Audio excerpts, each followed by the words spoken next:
बसेला भाषा भोजपुरी में आठों पहर परान, जान भोजपुरी बा मान भोजपुरी बा। भोजपुरी के संविधान में मिले मान सम्मान, जान भोजपुरी बा मान भोजपुरी बा। भोजपुरी जो बोली है इतने करोड़ों लोगों की बोली है और साहित्य से समृद्ध बोली है, और मैं समझती हूँ कि अब कम से कम संविधान में वो मान्यता, वो सम्मान भोजपुरी को मिलना चाहिए।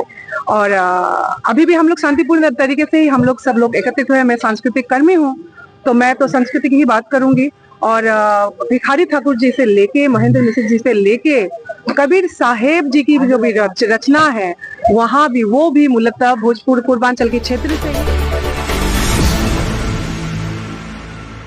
आज अंतर्राष्ट्रीय मातृभाषा दिवस है, तो पूरे दुनिया भर को एक्चुअली अपने अपनी बोली के लिए सबको मैं बधाई देती हूँ।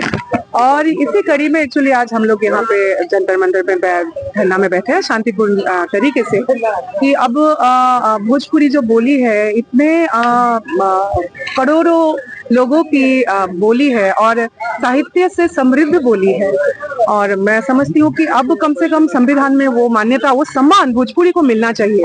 और अभी भी हम लोग शांतिपूर्ण तरीके से ही हम लोग सब लोग एकत्रित हुए। मैं सांस्कृतिक कर्मी हूँ, तो मैं तो संस्कृति की ही बात करूंगी। और भिखारी ठाकुर जी से लेके महेंद्र मिश्र जी से लेके कबीर साहेब जी की जो भी रचना है, वहाँ भी वो भी मूलतः भोजपुर पूर्वांचल के क्षेत्र से ही है, और उनकी जो ऑरल लिटरेचर है वो भी भोजपुरी के बोलियों के इर्द गिर्द घूमते हुए ही जगत के सामने लाया गया है। तो मैं इतने महान बोली जो है अब तक जो जैसे अभी दीदी ने कहा कि बहुत लोग अपने आक्रोश में भी बोले हैं, और होगा ही, एक धीरज का भी एक समय काल होता है ना, सीमा होता है। तो लेकिन मैं फिर भी उम्मीद से इसलिए देख रही हूँ कि लगातार पिछले समय में माननीय नरेंद्र मोदी जी को असमिया, मेरी जो मातृभाषा है, असमिया भाषा को ध्रुपदी भाषा का दर्जा देते हुए देखा है।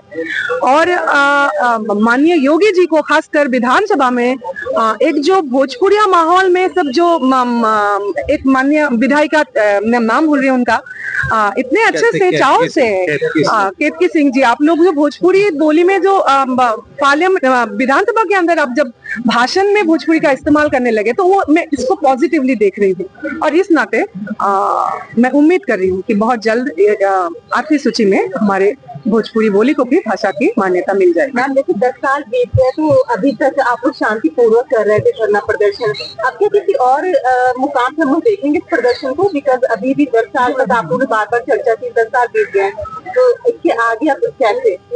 इससे आगे उसको भले ही आप एक सभ्य तरीके से ही आंदोलन को लिया जाएगा। हमको ये भी नहीं भूलना चाहिए कि हम इसी राष्ट्र के नागरिक है, जहाँ अहिंसा आंदोलन महात्मा गांधी जी ने बिहार की भूमि चंपारण से शुरू किया था। तो शांतिपूर्ण तरीके से हमेशा रहेगा, लेकिन मैं नहीं समझती मैं उस लायक हूँ बोलने के लिए कि उसमें तमाम गण है ना, बहुत विस्तृत समाज है ये, वो समाज और में भी जागरूकता में कमी है अभी भी।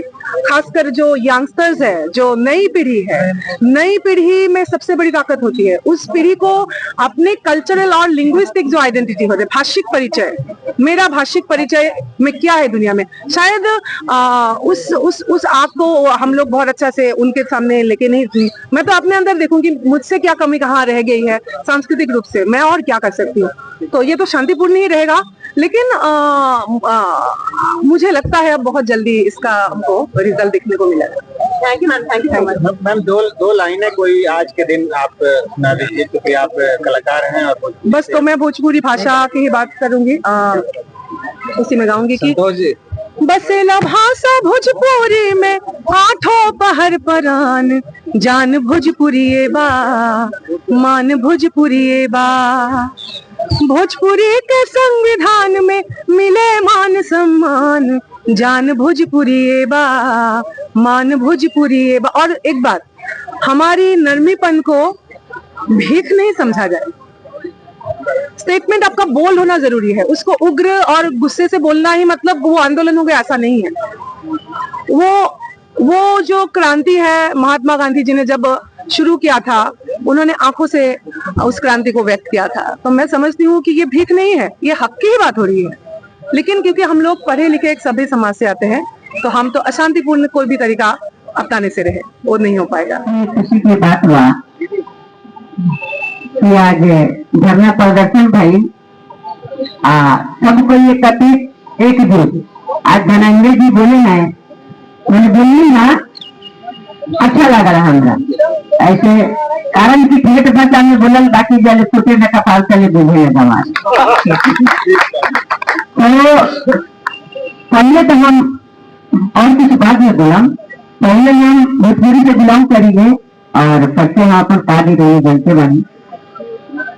पहले तो हमारे जहाँ तक बा कि अगर सरकार नहीं समझते हैं तो जो असली गाएगा उसको मारेंगे, जो असली लिखेगा उसको मारेंगे, पकड़ के हम जेल में जाएंगे। जेल में जाएंगे, वहाँ अपने लोग पूछेगा कि क्यों आए हैं, वही में हंगामा मचाएंगे कि हम अपना हक मांग रहे हैं। हमारा भोजपुरी इंटरनेशनल लेवल पर बज रही है, फिर भी हम भीख मांग रहे क्यों? किस लिए भीख मांग रहे हैं? जब हमारे भोजपुरी इंटरनेशनल लेवल पर चली गई, इतना बड़ा हस्ती यहाँ बैठी है, कल्पना जी को कौन नहीं जानता है, फिर भी हम भीख मांग रहे हैं, भिखारी है। क्यों भीख मांग रहे हैं? कारण कि हम में एकता नहीं है, हमारे में एकता नहीं है। हम जितना आदमी यहाँ बैठा है ना, इतना ही आदमी हंगामा मचा देगा ये, और इतना ही आदमी आग लगा देगा। जितना हम यहाँ बैठे हैं ना, अगर इतना एकजुट हो जाए ना तो इतना ही आग लगा देगा। कारण कि हमें भोजपुरी का हक चाहिए। ये शब्द जो हम लोग बोल रहे हैं, ये सरकार तक पहुंचना चाहिए। और जो संसद में बैठे हैं ना, और भोजपुरी के भीख मांगा जा रहा है, 24वां धरना क्यों है? 24 धरना है, 24वां धरना है, आखिर क्यों है? ऐसा तो नहीं है कि हमारे भोजपुरी इतना जुड़ा हुआ भोजपुरी है। भोजपुरी के एक हस्ती कल्पना जी आज यहाँ बैठी हुई है, क्यों बैठी हुई है, क्यों आई है यहाँ, किस लिए आई है? कारण कि उनके पास समय नहीं है, फिर आम पब्लिकों की तरह यहाँ बैठी हुई है, अपना हक मांग रही है भोजपुरी की। मैं यही कहूंगा कि ये हमारा भोजपुरी का हक मिलना चाहिए। इतना लोग इतना समय दे रहे हैं, आज तक 24वां धरना है, बहुत तकलीफ की बात है। और हमारे भोजपुरी में क्या नहीं है? हमारे भोजपुरी के गाने में एक एक आध्यात्मिक जुड़ा हुआ है, एक एक संस्कार भरा हुआ है इस गाने में। आरा ही में बलिया ही में सफरा ही मिला, हमारी लचकी जब कमरिया तो पूरा दुनिया ही मिला। इसमें कितना बड़ा रहस्य है। आज ध्वज राजा ने अपने 3 साल के बेटे को के आगे से काट दिया कि लोग गए थे अपना परीक्षा लेने के लिए, और अपने बच्चे को शेर को खिला दी। जब हाली से काटने लगी तो उनका आरा हिलने लगा। छपरा में लोग छप्पर को आरा बोलता है, छपरा बोलता है लोग। आरा हिलने लगाया और चांद के पढ़ने लगा, क्या तपस्या है, क्या नहीं थे। इतनी आध्यात्मिक जुड़ा हुआ है ना, क्या हमारा भोजपुरी कमजोर है? नहीं कमजोर। तो कहने का मतलब है कि जब हम अपना सिर्फ एक ही शब्द बोलेंगे, बस हक मिलना चाहिए। जो दीदी ने, कल्पना जी ने इतना शब्द बोली है, इस शब्द को कदर होना चाहिए। बस यही बातों के साथ अपना वाणी को विराम देंगे और चलिए धरना प्रदर्शन है तो करते हैं। जिंदाबाद जिंदाबाद जिंदाबाद, पूरी भाषा जिंदाबाद जिंदाबाद जिंदाबाद, पूरी भाषा जिंदाबाद जिंदाबाद जिंदाबाद। केहू ना हक हिस्सा काटी, केहू ना हक हिस्सा काटी, केहू ना हक हिस्सा काटी।